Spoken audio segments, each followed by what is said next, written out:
بسم اللہ الرحمن الرحیم۔ السلام علیکم ورحمۃ اللہ وبرکاتہ۔ قواعد فارسی کلاس میں شائقین فارسی کو خوش آمدید۔ آپ دیکھ رہے ہیں learn and teach official channel اور learn and teach Facebook page. Abdul Rashid Sajid آپ کا خادم حاضر ہے۔ میری طرف سے آپ سب کے لیے دعا اور آپ کا شوق بڑھنے اور فائدہ آگے پہنچانے کی دعا کے ساتھ آج ہم درس ہشتم شروع کر رہے ہیں۔ پچھلے تمام اسباق مرکب ناقص کے بارے میں تھے، یعنی ادھوری بات، نامکمل بات۔ آج ہم جملے بنانا شروع کریں گے جن کو مرکب ناقص کی بجائے مرکب مفید کہتے ہیں۔ ان جملوں میں یہ ذخیرہ الفاظ استعمال ہوگا اور آپ کی سہولت کے لیے اس کو کیٹیگرائز کیا ہے، اس کی درجہ بندی کی ہے ان الفاظ کی۔ آج ہم درسی اشیاء کے نام پڑھیں گے جو پڑھنے لکھنے کی چیزوں سے تعلق رکھتے ہیں الفاظ، وہ ہم پڑھیں گے۔ چونکہ آپ کلاس روم میں ہیں، آپ کے ہاتھ میں کتاب ہے، قلم ہے اور پڑھنے لکھنے میں یہ چیزیں مد ہوتی ہیں، تو سب سے پہلے ہم ان چیزوں کے نام پڑھ لیتے ہیں اور ان چیزوں سے پھر آگے انشاءاللہ ہم جملے بھی بنائیں گے۔ میز، میز، مداد، مرکب، روشنائی، یہ جو پین کے اندر بھرتے ہیں انک، اس کو مداد بھی کہتے ہیں، مرکب بھی کہتے ہیں، اگرچہ یہ دونوں عربی زبان کے لفظ ہیں، اس کے لیے فارسی میں آنے چاہیے روشنائی۔ چسب، گوند، چسپیدن ہوتا ہے چپکنا، تو اس سے چیز چپکائی جاتی ہے، گوند سے اس کو چسپ بھی کہہ سکتے ہیں، اور چسب بے کے ساتھ بھی آخر میں بے کی کردیف بھی لگا سکتے ہیں۔ جیسے آپ دلچسپی کہتے ہیں نا، دلچسپی نہیں ہے، یعنی دل کو بات لگ نہیں رہی، تو اس سے چیز ہم لگاتے جوڑتے ہیں تو یہ چسب ہے۔ ریشہ، نب، یہ جو ریشہ ہے یہ عربی کا لفظ ہے، اس کی بجائے اگر ہم پر کہیں، پر، تو ریشہ کا معنی پر ہی ہوتا ہے، اور پر فارسی زبان کا لفظ ہے۔ جیسے پرندے کا پر ہوتا ہے تو پہلے پروں کے ساتھ لکھائی کی جاتی تھی، تو انگلش میں اس کو نب کہتے ہیں۔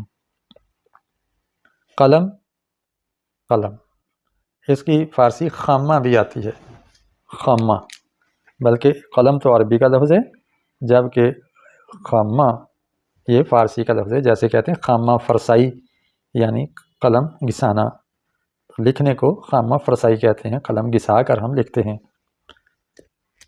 دفتر، رجسٹر، بیاض، کاپی، یہ فارسی کا لفظ ہے دفتر، چونکہ اس کے اندر ریکارڈ جمع کیا جاتا ہے، اور ہم عمارت کو بھی دفتر کہتے ہیں، کمرے کو بھی، چونکہ وہاں ریکارڈ پڑا ہوتا ہے۔ قلم تراش، شارپنر، چاقو، چاقو بھی فارسی کا ہی لفظ ہے، قلم تراش اس کا معنی ہے۔ قلم اسرب، پینسل، کچی پینسل کہتے ہیں، قلم اسرب، خامہ اسرب بھی کہہ سکتے ہیں، کچی پینسل۔ خامہ، قلم۔ جریدہ، رجسٹر، جریدہ ویسے اخبار کو بھی کہتے ہیں، یہ عربی زبان کا لفظ ہے، اخبار، جریدہ، جیسے ثبت است بر جریدہ عالم دوام ما، ایک مصرع ہے۔ قلم خود نویس، پین، جس قلم کے اندر ہم روشنائی ایک دفعہ بھر لیتے ہیں اور وہ خود لکھتا رہتا ہے، خود نویس، خود لکھنے والا، خود کار قلم۔ گیرا، کلپ، چونٹی یا چونڈی ہم جسے کہتے ہیں، گیرا گرفتن سے نا، یہ گرفت کر لیتا ہے، پیپر کو پکڑ لیتا ہے، چونڈا، اس کو گیرا فارسی میں کہتے ہیں۔ مداد پاک کن، روشنائی کو پاک کرنے والا، یعنی ریزر یا ربر، رب کرتا ہے نا اس کو۔ خریطہ، نقشہ، خریطہ، نقشہ، یہ دونوں ہی عربی میں استعمال ہوتے ہیں، طا اور قاف دونوں عربی کے حروف ہیں، تو یہ دونوں عربی کے لفظ ہیں، فارسی میں بھی مستعمل ہیں۔ خط کش، خط کھینچنے والا، یعنی رول یا مستر، سطر لگانے والا، پیمانہ۔ یہ ہمارے 15 الفاظ ہو گئے۔ جزدان، بستہ، ماہر القادری نے قرآن کی فریاد نظم لکھی، اس میں ہے جزدان حریر و ریشم کے اور پھول ستارے چاندی کے۔ جزدان بستے کو بھی کہہ سکتے ہیں اور الماری کو بھی۔ عامہ، دوات، اس کو ہجرہ بھی کہتے ہیں یا حجرہ، صندلی کرسی، خط کش مستر پہلے گزر گیا، آموزگار سکھانے والا یعنی استاد یا معلم، دانش جو دانش کی جستجو کرنے والا یعنی طالب علم، دل بستان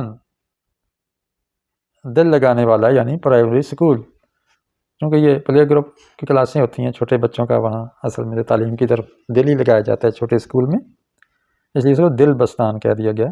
آموزش گاہ سکھانے کی جگہ یعنی اسکول، دانش پایا یعنی علم کا جو درجہ ہے، جماعت، کلاس، باش گاہ رہنے کی جگہ کہتے ہیں، خوش باش، شاد باش، اسی سے باش گاہ رہنے کی جگہ، ہاسٹل۔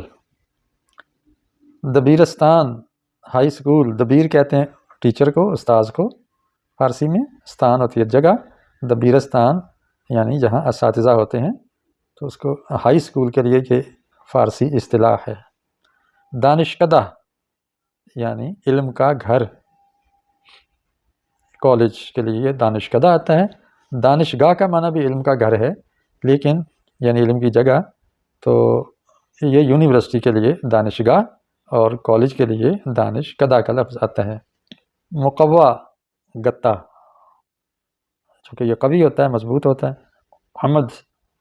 حمد کالم، عمود جیسے یا عمود کہہ لیں، کالم، یہ کالم بنے ہوئے ہیں، اوپر سے نیچے کچھ لکیریں بنا کے ڈبے بناتے ہیں، اس کو کالم کہتے ہیں، اور دائیں بائیں ڈبے بنائیں تو اس کو رو کہتے ہیں۔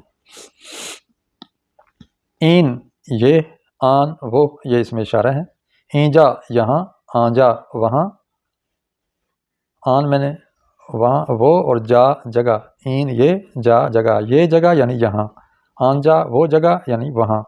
درست ٹھیک، خراب خراب، آبگی پھیکی، آب کہتے ہیں پانی اور گی کہتے ہیں رنگ، تو پانی کے رنگ والی یعنی پھیکی، روشنائی پھیکی ہو تو کہتے ہیں پھیکی ہے، یہ آبگی ہے۔ غلیظ گہرا یا گہری، گاڑی، غلیظ ہم اردو میں تو محاورے میں چلتا ہے، گندی چیز کے لیے بولتے ہیں، لیکن عربی اور فارسی میں موٹی اور گاڑی کے لیے غلیظ کا لفظ استعمال ہوتا ہے۔ کوہنا، کوہنا یا کوہنے بھی پڑھتے ہیں اس کو، کوہنے۔ پرانا یا پرانی۔ چہ کیا، چیست کیا ہے، یہ اس میں تھا چہ است، است منی ہے، نیست نہیں ہے، نے است نہ نہیں، اور است ہے نہ، است سے بن گیا نیست نہیں ہے۔ آیا کیا، یہ اردو میں آیا نہیں ہے، یہ فارسی کا آیا ہو تو یہ ہوتا ہے کیا۔ چہ کا معنی بھی کیا ہے اور آیا کا معنی بھی کیا ہے، تو دونوں میں فرق کیا ہے؟ یہ واٹ کے معنی میں ہے، اور یہ آپ انگلش میں سینٹینس کو انٹروگیٹو جب بناتے ہیں تو ہیلپنگ ورب کو پہلے لے آتے ہیں، تو جب کہا جائے کیا یہ پینسل ہے تو اس کے جواب میں آ جاتا ہے جی ہاں، تو جب یس، نو، جی ہاں، بھلے، اس سوال کے جواب میں آ جائے تو یہ آیا استعمال ہوگا، اور آگے تفصیلی جواب چند مانگا جائے تو پھر چہ کا لفظ استعمال ہوتا ہے۔ این چیز یہ کیا ہے، تو جواب آئے گا یہ این کتاب است، یہ کتاب ہے۔ یہ نہیں کہا جائے گا این چیز کے جواب میں کہ بھلے آقا، نہ، یہ نہیں کہا جائے گا، بلکہ تفصیلی جواب دینا ہوگا۔ اب ہم کچھ، چونکہ یہ مرکب مفید ہے، مرکب مفید میں دو اجزاء ہوتے ہیں، ایک ہے کہ جس کے بارے میں بات کی جائے، اور دوسرا ہے کہ جو بات کی جائے۔ جس کے بارے میں بات کی جائے اس کو مسند الیہ کہتے ہیں، اور جو بات کی جائے اس کو مسند بہ کہتے ہیں۔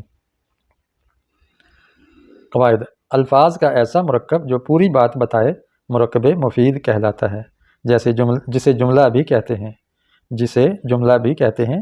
جملے کے دو جز ہیں، مسند الیہ اور مسند بہ۔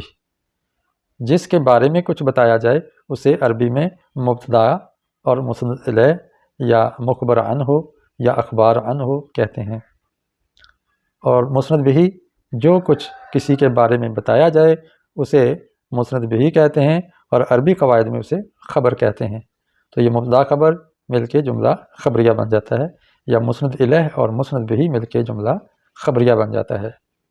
یہاں مثالیں دیکھیں، میز تحریر کہنے است، میز تحریر کہنے است یعنی پرانی میز، جو ڈیسک ہے پرانا ہے، ڈیسک پرانا ہے، تو اس کے اندر ڈیسک کے بارے میں بات ہوئی ہے کہ پرانا ہے، تو ڈیسک مبتدا یا مسند الیہ ہو گیا، اور پرانا ہے یہ خبر ہو گئی۔ میزی تحریر کہنہ است، یا کہنہ است کہیں اور یا کہنے است کہتے ہیں۔ اسی پر ہم اکتفا کرتے ہیں، آج اتنا ہی کافی ہے۔ انشاءاللہ اگلے لیکچر میں آپ کو انہی الفاظ کو استعمال کر کے جملے سکھائے جائیں گے۔ آپ اس چینل کے ساتھ جڑے رہیے، learn and teach official channel اور learn and teach Facebook page, اس کے فالوور بنیے، سبسکرائبر بنیے۔ اگر یہ سلسلے پسند ہیں تو لائک اور شیئر ضرور کیجیے۔ اگر کوئی سوال ہے کمنٹس کیجیے، انشاءاللہ آپ کے سوالات کا جواب دیا جائے گا۔ السلام علیکم ورحمۃ اللہ وبرکاتہ۔